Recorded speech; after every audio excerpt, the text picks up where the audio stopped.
Hey y'all, Vlogwan, it's me, V. Welcome back to my channel, Ashes to Ashe, where I talk about Black liberation, decolonization, challenging the status quo through the lens of Afro-Pessimism, radical spirituality, and how we as Black folks can use these tools and knowledge for our collective liberation. Was trying to do it off the dome, didn't do too bad. Don't forget to check the links in my bio for my Insta, my TikTok, my Letterboxd, my Cashapp, my Venmo, and to schedule a tarot reading with me. Today, I want to talk about Afro-Pessimism and the one-drop rule, on how mixed race identity on each spectrum interacts with Afro-Pessimism. So yeah, let's get into it.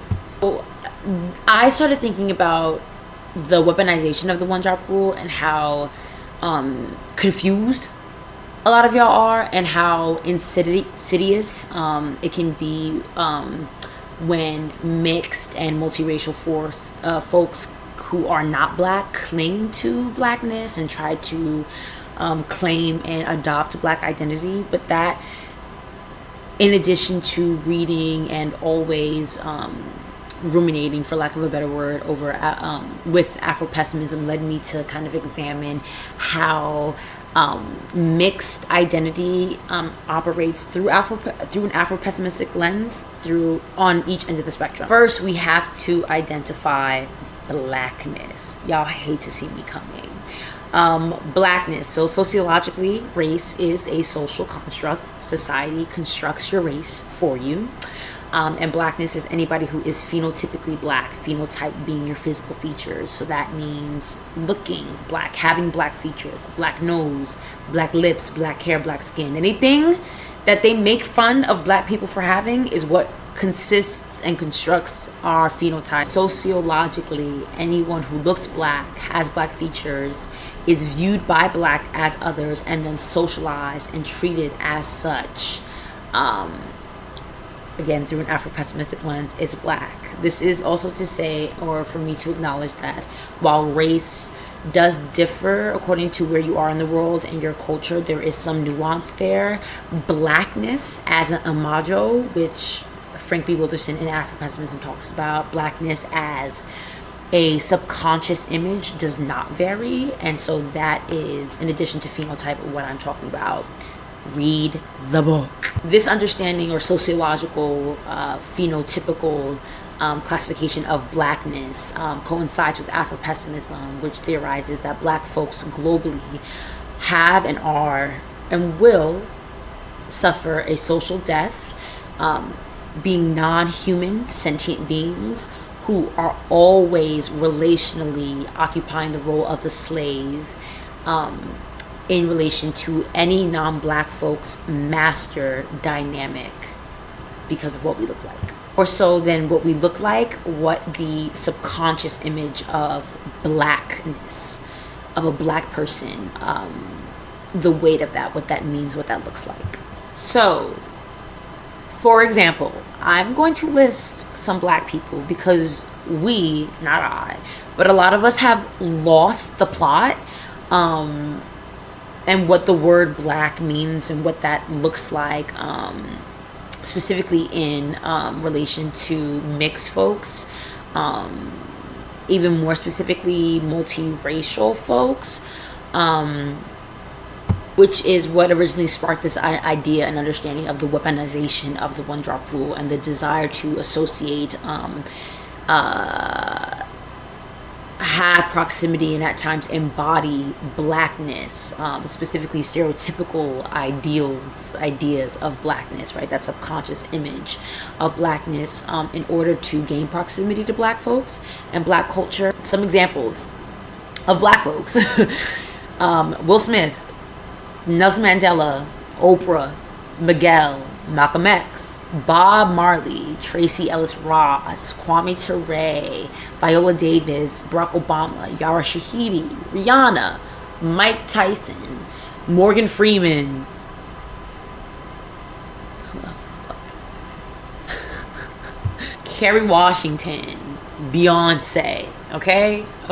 As we've already established, all these people are Black. Why? Because they look Black. when they are perceived by other people, by society, society in turn constructs their race, and they are black, right? Now, some of these folks are in fact mixed. Some of them you may not know are mixed. For example, my favorite example, Bob Marley.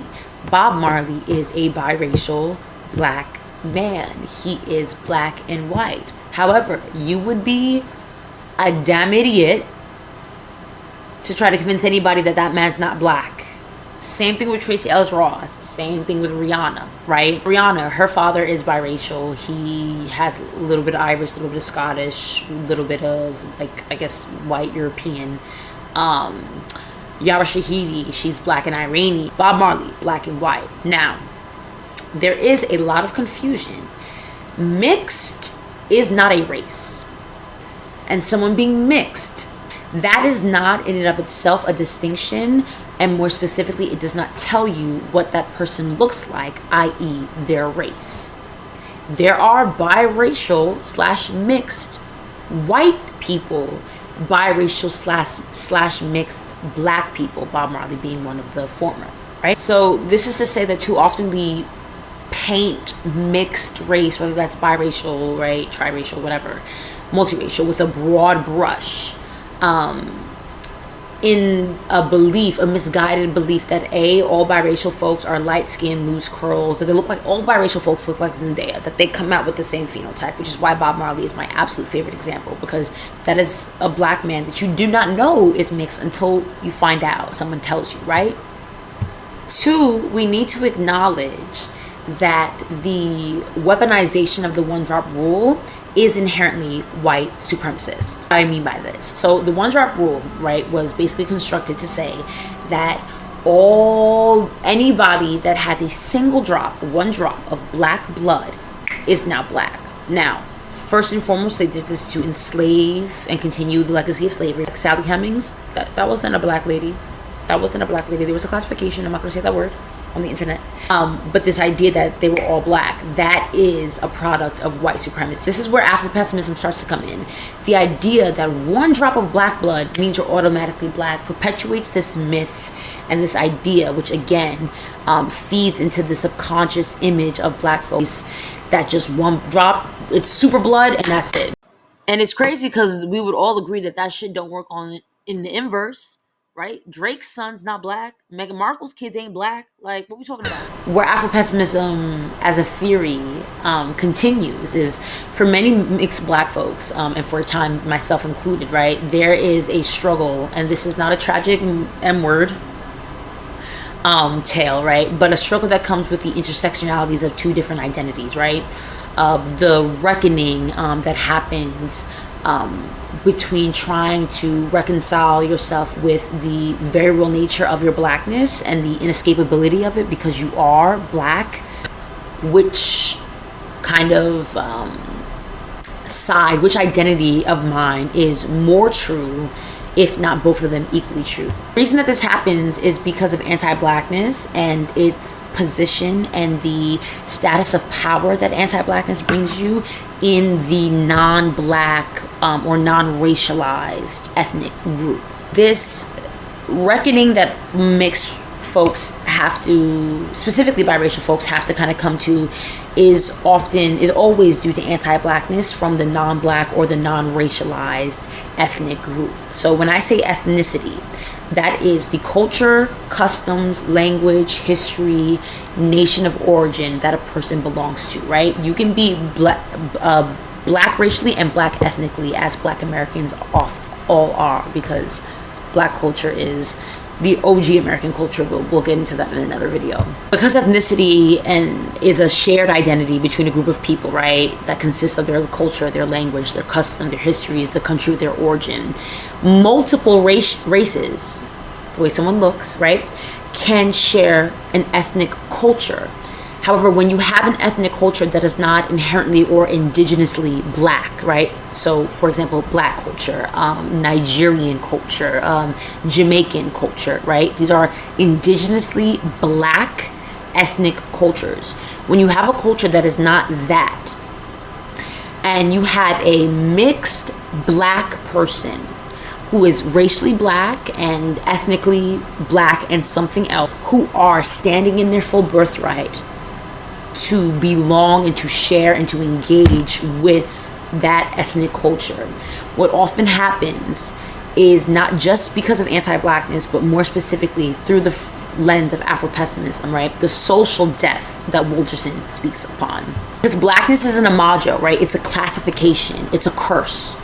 A social death, right? Put upon all black people, no matter their ethnicity, no matter where they're from in the world, it doesn't matter, right?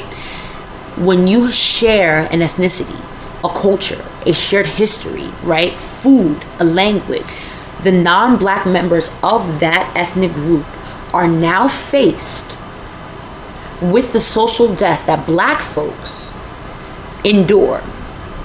But because of the proximity in their subconscious that all of us understand of themselves and the social death, and thus the potentiality of the loss of humanity that blackness entails through this social death that happens to all black people, they basically flip the fuck out. And they oftentimes, I have experienced, other black folks have experienced, rebuke the ethnic origin, the culture, the ethnicity of the black folks, and often tell them, you're not really da-da-da, you're just black. For example, I have been told verbatim by other Latinos that I'm not really Puerto Rican because I'm black. We see this most clearly in Latinidad, to speak on how many Latino cultures have ethnically cleansed themselves of their black and their Afro-Indigenous people, right? But this is most aptly exemplified when we talk about Haiti. See this most clearly in the Latinidad space with the exclusion, anti-blackness, and hatred of Haitians who, after liberating themselves in the world's first slave revolt, right, an anti-colonial revolution, created the pathway for liberation for all other Latinos and created Latinidad, and are thus the original Latinos. People lose their minds. They lose their minds. If you tell the average white mestizo Latino that the first Latinos are and were Haitians, and that Haitians created Latinidad, and that without the slave revolt in Haiti, Latinidad would not exist, good luck, Charlie. That's on one end of the spectrum, right? Of how anti-blackness and Afro-pessimism impacts the understanding of mixed race identity or intersectionality of identities. On the other hand, on the other end of that spectrum, the weaponization of the one drop rule, right? I find this weaponization of the one drop rule happening most often with folks that are mixed with black but are non-black, because of the nature, who are mixed with a European or a white, as well as some black. And I find this often happens because, in my understanding, the nature of white culture in America specifically, and the assimilation that whiteness requires. But you have folks who, under a UV light, you couldn't tell they had even half of that one drop of blackness, who cling to black identity. They'll cling to a picture of a relative that they look nothing alike, don't share a phenotype with, right? To prove and to gain access and proximity to blackness for the social capital that blackness, specifically in America, the Black American culture has created, right? And not only do they do that with the sole objective of gaining access to the social capital and the currency that being black adjacent happens, right? Because you're never as cool being black as you are as being kind of black, which is where we get into featureism, colorism, texturism, right? These folks, if you ask me, are, ironically enough, the OG Afro-pessimists. And I'll tell you why. They know that they're not black. Black folks also, we have to get, they're people that we've accepted as black in the black community. We know they're not black, and I need us to stand up. But when you critique these people, right, when you challenge them, when you ask them, sometimes you gotta ask them, why do you think you're black? I've had one person in the past, like, why do you think you're black? Have you ever literally quoted the one drop rule, right? But when you challenge them and you get to the end of the line of thinking, right, eventually, when you get to the root and you challenge the truth that they are not black and that they are in fact only using that one drop of all powerful black blood to gain proximity, right, an adjacency to blackness, to black culture for insidious purposes, they would then say, of course not. Why would I pretend to be black? Nobody wants to be black. This was even seen with Bhad Bhabie, Miss Catch Me Outside, right? Who did the fake tanner and lip plumpers and the bust down 32-inch, right? When she was confronted with your race bait, her response was, who wants to be black? Thank you so much for watching. I hope this video gave you something to chew on. I would, as always, love to hear your comments, your thoughts in the comment section. And for black folks, who is the black person that we know is not black? I offer up Mariah Carey, and I've said that before. Mariah, that lady's not black. We'll stop it. Anyways, thank you so much. I hope to see you soon. Be well. Peace.